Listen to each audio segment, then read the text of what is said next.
Qu'est-ce que tu ne supportes pas chez les enfants des autres que tu tolères avec le tien? Leur présence sur Terre. Ow!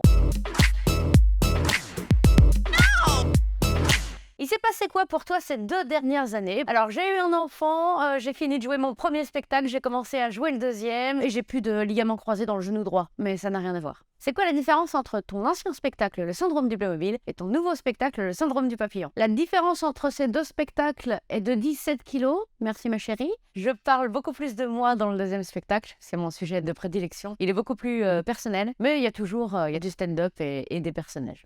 Mes parents n'avaient pas les moyens, on est 5 enfants. Ah bah les poux, ça se reproduit, mon vieux, à une vitesse.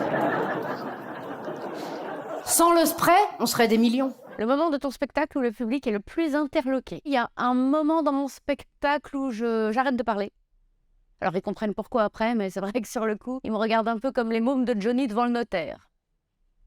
Comment vont Kimberley et Clytis? Clytis regarde toujours des westerns avec ses parents, qui sont fans de Clint Eastwood. Kimberley va très bien aussi, elle porte toujours des leggings léopard, parce qu'elle n'a pas grandi, elle est toujours en grande section maternelle, et c'est toujours pas une princesse. C'est quoi le mieux quand on est maman? Bah l'amour inconditionnel envers un autre être humain, un amour immense. Alors bien sûr, il y en a qui disent oui, mais moi, mon mari, je l'aime déjà énormément sans avoir d'enfant et tout. Ouais, mais ton mari, s'il te réveille à 4 h du matin pour te faire caca dessus, tu lui en voudras, alors que ton enfant, non.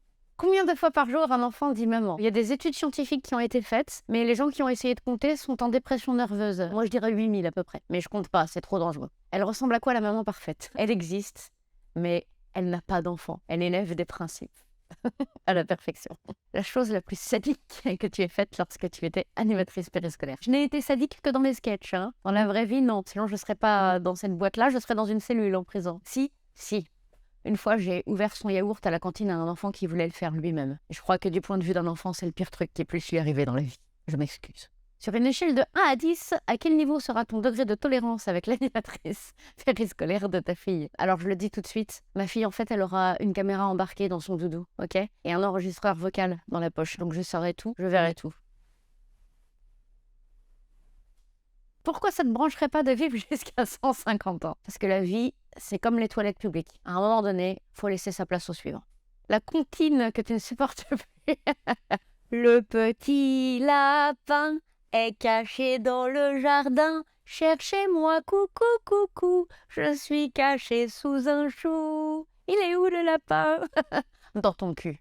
Mon petit lapin s'est caché dans le jardin. Cherchez-moi, coucou, coucou, je suis caché sous un chou.